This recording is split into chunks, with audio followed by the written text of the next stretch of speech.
ನಮಸ್ಕಾರ ಎಲ್ಲರಿಗೂ. ನಿಮಗೆ ಆಲ್ರೆಡಿ ತಮ್ಮನೇಲಿ ನೋಡೇ ಗೊತ್ತಾಗಿರಬೇಕು. ಮಕ್ಕಳಿಗೆ ಜ್ವರ ಬಂದರೆ ನಾವು ಮನೆಯಲ್ಲಿ ಏನು ಮಾಡ್ಬೋದು, ಸಡನ್ನಾಗಿ ನಾವು ಏನು ಮಾಡ್ಬೋದು ಅಂತ ಈ ವಿಡಿಯೋದಲ್ಲಿ ಹೇಳ್ತೀನಿ. ಇನ್ನು ನೀವು ಯಾರೆಲ್ಲ ನನ್ನ ಚಾನಲ್ನ ಸಬ್ಸ್ಕ್ರೈಬ್ ಮಾಡ್ಕೊಂಡಿರೋ ನೋಡ್ತಾ ಇದ್ದೀರೋ ಖಂಡಿತವಾಗ್ಲೂ ಸಬ್ಸ್ಕ್ರೈಬ್ ಮಾಡ್ಕೊಳ್ಳಿ. ಇಷ್ಟ ಆದರೆ ಒಂದು ಲೈಕ್ ಮಾಡಿ. ಹಾಗೆ ಯಾವ್ದ್ರ ಬಗ್ಗೆ ಮಾತಾಡ್ತಾ ಇದ್ದೀನಿ ಅಂತ ಬನ್ನಿ ಮಾತಾಡೋಣ. ವಿಡಿಯೋನ ಸ್ಟಾರ್ಟ್ ಮಾಡೋಣ. ಜ್ವರ ಬಂದರೆ, ಸಣ್ಣ ಮಕ್ಕಳಿಗೆ ಜ್ವರ ಬಂದರೆ ಏನು ಮಾಡಬೇಕು? ಸಡನ್ನಾಗಿ ಒಂದು ಹೊತ್ತಿನಲ್ಲಿ ಜ್ವರ ಬಂದ್ಬಿಡ್ತು, ನಮಗೆ ಡಾಕ್ಟ್ರು ಫೆಸಿಲಿಟಿ ಇಲ್ಲ ಅಂತ ಅಂದಾಗ ನಾವೇನು ಮಾಡ್ಬೋದು, ಮನೆಯಲ್ಲಿ ಏನು ಮಾಡ್ಬೋದು ಅಂತ ಕೂಡ ಹೇಳ್ತೀನಿ. ಸಡನ್ನಾಗಿ ಸಣ್ಣ ಮಕ್ಕಳು, ತುಂಬ ಎಳೆ ಮಕ್ಕಳಿಗೆ ಜ್ವರ ಬಂದಾಗ ಸಾಮಾನ್ಯವಾಗಿ ನಾವೇನು ಮಾಡಬೇಕಪ್ಪ ಅಂತ ಅಂದರೆ ಟೆಂಪ್ರೇಚರ್ನ ಚೆಕ್ ಮಾಡ್ಕೊಬೇಕು. ಹೌದು, ಫಸ್ಟು ಟೆಂಪ್ರೇಚರ್ನ ಚೆಕ್ ಮಾಡೋದನ್ನ ಒಂದು ಮನೇಲಿ ಇಟ್ಕೊಳ್ಳಿ. ಏನೇನಕ್ಕೋ ಖರ್ಚು ಮಾಡ್ತೀವಿ ನಾವು, ಅನ್ನೆಸೆಸರಿ ತುಂಬಾ ಖರ್ಚು ಮಾಡುವಂಥ ಒಂದು ಇದಿರೋವಾಗ ಒಂದು ಟೆಂಪ್ರೇಚರ್ನ ಚೆಕ್ ಮಾಡೋವಂಥದ್ದು, ಸಣ್ಣ ಮಕ್ಕಳಿರೋ ಮನೇಲಿ ಒಂದು ಟೆಂಪ್ರೇಚರ್ನ ಚೆಕ್ ಮಾಡೋದು ಖಂಡಿತವಾಗ್ಲೂ ಒಂದು ಇಟ್ಕೊಳ್ಳೋದು ತುಂಬಾ ಅನುಕೂಲ. ಫಸ್ಟ್ ಟೆಂಪ್ರೇಚರ್ನ ಚೆಕ್ ಮಾಡಿ. ಒಂದು ಸೀಸನಲ್ಲಿ ಕೂಡ ಜ್ವರ ಬರುತ್ತೆ. ಒಂದು ಬಿಸಿಲಿದ್ದಾಗ ನೀವೇನಾದ್ರು ತುಂಬ ಬಿಸಿ ಸ್ನಾನ ಮಾಡಿಸಿ ಮಗುಗೆ ಬೆಚ್ಚಗೆ ಮಲಗಿಸಿದ್ದಾಗ ಟೆಂಪ್ರೇಚರ್ ನಿಮಗೆ ಜಾಸ್ತಿ ಕಾಣಿಸ್ಬೋದು. ಅದಕ್ಕೂ ಕೂಡ ಒಂದು ರೀಸನ್ ಇರುತ್ತೆ. ಟೆಂಪ್ರೇಚರ್ ಜಾಸ್ತಿ ಇದ್ದಾಗ ಕೂಡ ನೀವು ಬೆಚ್ಚಗೆ ಬೆಡ್ಶೀಟ್ ಎಲ್ಲ ಒದಿಸ್ಬಿಟ್ಟು ಮಗುಗೆ ಟೋಪಿ ಕುಲಾವಿಗಳೆಲ್ಲ ಹಾಕ್ಬಿಟ್ಟು ಮಲಗಿಸ್ದಾಗೂ ಕೂಡ ಟೆಂಪ್ರೇಚರ್ ಜಾಸ್ತಿ ಆಗುತ್ತೆ. ಅದಕ್ಕೇನು ಭಯ ಪಡೋ ಅವಶ್ಯಕತೆ ಇಲ್ಲ. ಈ ಮಳೆ ಬಂದಾಗ ಸೀಸನಲ್ಲಿ, ಬೇಸಿಗೆ ಕಾಲದಲ್ಲಿ, ಒಂಥರ ಚಳಿಗಾಲದಲ್ಲಿ ಸೀಸನ್ ವೈಸ್ಗಳಲ್ಲಿ ಜ್ವರ ಬರ್ತಾ ಇರುತ್ತೆ.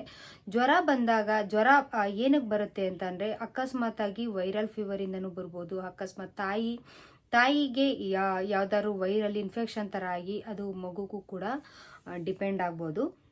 ಹಾಗೆ ಮಗು ಏನು ಅಲ್ಲಿ ಇಲ್ಲಿ ಹೋಗಲ್ಲ ಅಲ್ವಾ, ಹಾಗಾಗಿ ನಮ್ಮಿಂದನೇ ಜ್ವರ ಜಾಸ್ತಿ ನಮ್ಮಿಂದನೇ ಮಗುಗೆ ಹಬ್ಬುತ್ತೆ. ಅಕಸ್ಮಾತಾಗಿ ಮಗುಗೆ ಹಬ್ತು ಅಂದ್ರೂ ಕೂಡ ಫಸ್ಟಾಗಿ ಟೆಂಪ್ರೇಚರ್ನ ಚೆಕ್ ಮಾಡಿದ ತಕ್ಷಣ ಮಗುಗೆ ನೀವು ಸ್ವೆಟರು ಟೋಪಿ ಎಲ್ಲ ಏನು ಹಾಕಿರ್ತೀರೋ ಖಂಡಿತವಾಗ್ಲೂ ಅದನ್ನು ರಿಮೂವ್ ಮಾಡಿ ಒಂದು ತೇವದ ಬಟ್ಟೆ, ಒಂದು ಸ್ವಲ್ಪ ಉಗುರು ಬೆಚ್ಚಗಿರೋ ನೀರಲ್ಲಿ ತೇವದ ಬಟ್ಟೆ ಮಾಡಿ ಮೈ ಪೂರ್ತಿಯಾಗಿ ಒರೆಸ್ಬೇಕಾಗತ್ತೆ.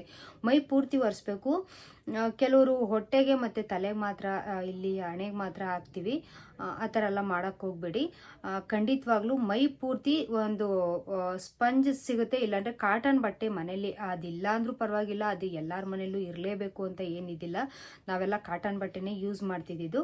ಕಾಟನ್ ಕರ್ಚೀಫ್ ಏನಾದರೂ ಇತ್ತು ಅಂದರೆ ನೀವು ಹಣೆ ಮೇಲೆ, ಮುಖ ಪೂರ್ತಿ, ತುಂಬ ಸಣ್ಣ ಅಂತ ಅಂದರೆ ತುಂಬ ಚಿಕ್ಕ ಮಕ್ಕಳಾದ್ರೆ ಸ್ವಲ್ಪ ಬಟ್ಟೆ ಎಲ್ಲ ರಿಮೂವ್ ಮಾಡಿ. ಆದಷ್ಟು ತುಂಬ ಒಂದು 6 ತಿಂಗಳು 7 ತಿಂಗಳು ಮಕ್ಕಳಾದ್ರೆ ಸ್ವಲ್ಪ ಒದ್ದೆ ಬಟ್ಟೆನ ತಗೊಂಡು ಸ್ವಲ್ಪ ಮೈನೆಲ್ಲ ಸ್ವಲ್ಪ ಇದು ಮಾಡಿ. ಯಾವ್ದಾದ್ರು ಸಿರಫು, ಡಾಕ್ಟ್ರ್ ಸಜೆಷನ್ದು ಯಾವ್ದಾದ್ರು ಸಿರಫ್ಗಳು ಮನೇಲಿದ್ದರೆ, ಅಕಸ್ಮಾತು ನಾವು ಪೇರೆಂಟ್ಸ್ಗಳು ಏನು ತಪ್ಪು ಮಾಡ್ತೀವಿ ಅಂತ ಅಂದರೆ, ಒಂದು ಬಾಟ್ಲನ್ನ ಓಪನ್ ಮಾಡಿರ್ತೀವಿ, ಬಾಟ್ಲನ್ನ ಡೇಟ್ ನೋಡ್ತೀವಿ. ನಾವು ಕೂಡ ಈ ತಪ್ಪನ್ನ ಮಾಡಿರೋ ಅಂಥದ್ದು, ನೀವು ಮಾಡಬೇಡಿ ಅಂತ ನಾವು ಹೇಳ್ತಾ ಇರೋದು. ಬಾಟ್ಲನ್ನ ಓಪನ್ ಮಾಡಿರ್ತೀವಿ, ಒಂದು ತಿಂಗಳಿಂದೆ ಜ್ವರ ಬಂದಿತ್ತು ಮಗುಗೆ, ಒಂದು ಪ್ಯಾರಾಸೆಟಮಲ್ಲು, ಏನಾದರೂ ಡೋಲೋ, ಈ ಥರ ಯಾವ್ದಾದ್ರು ಸಿರಫು ಹಾಕಿರ್ತೀವಿ. ಆ ಸಿರಫ್ ಹಾಕಿದ್ದಾಗ ಅದ್ರ ಅವರೇಜ್ ಟೈಮ್ ಏನಿರುತ್ತೆ ಅದು ಮ್ಯಾಕ್ಸಿಮಮ್ ಅಂದ್ರೂ ನೀವು ಒಂದು ವಾರ 15 ದಿವಸದೊಳಗಡೆ ಆ ಸಿರಫ್ನ ಖಾಲಿ ಮಾಡಬೇಕಾಗತ್ತೆ. ನೀವು ಖಾಲಿ ಮಾಡಲಿಲ್ಲ, ನಾವು ಅದನ್ನೇ ಸಿರಫ್ನ ಕಂಟಿನ್ಯೂ ಮಾಡ್ತೀವಿ, 1 ತಿಂಗಳು ಓಪನ್ ಆಯಿತು ಮಾಡಿ ಅದನ್ನು ಹಾಕ್ತೀವಿ ಅಂತಂದರೆ ಖಂಡಿತವಾಗ್ಲೂ ಅದನ್ನ ಮಾತ್ರ ಹಾಕಕ್ಕೆ ಹೋಗಬೇಡಿ. ಸಣ್ಣ ಮಕ್ಕಳಿರೋ ಮನೇಲಿ ಯಾವುದಕ್ಕೂ ಒಂದು ಎಕ್ಸ್ಟ್ರಾ ಅಂತ ಹೇಳ್ಬಿಟ್ಟು ಒಂದು ಬಾಟ್ಲನ್ನ ನೀವು ಇದು ಪ್ಯಾರಾಸೆಟಮಲ್ ಆಗಲಿ ಈ ಥರ ಒಂದು ಸಿರಪ್ಪನ್ನ ನೀವು ತಗೊಂಡೋಗಿ ಇಟ್ಕೊಬೇಕಾಗತ್ತೆ. ಹಾಗೆ ಇನ್ನೊಂದು ತಪ್ಪೇನು ಮಾಡ್ತೀವಿ ಅಂತ ಅಂದರೆ, ಮಗು ತೂಕ ಎಷ್ಟಿದೆ, ಅದ್ರ ತಡೆಯೋ ಕೆಪಾಸಿಟಿ ಎಷ್ಟೈತೆ ಅನ್ನೋದನ್ನ ನಾವು ತಿಳ್ಕೊಳ್ಳಲ್ಲ ಮನೆಯಲ್ಲಿ. ಅವಾಗೆಲ್ಲ ಒಂದು ಮಾತ್ರೆ, ಕ್ರೋಸಿನ್ ಮಾತ್ರೆ ಆಗಲಿ ಅದೆಲ್ಲ ಇದೆಲ್ಲ ಅಂತ ಹಾಕೋರು ಹಳ್ಳಿಗಳಲ್ಲಿ. ಕೆಲವೊಬ್ರು ಈಗೂ ಕೂಡ ಆ ಥರ ಮಾಡ್ತಾರೆ. ಖಂಡಿತ ಆ ಥರ ಎಲ್ಲ ಮಾಡೋಕ್ಕೆ ಹೋಗಬೇಡಿ.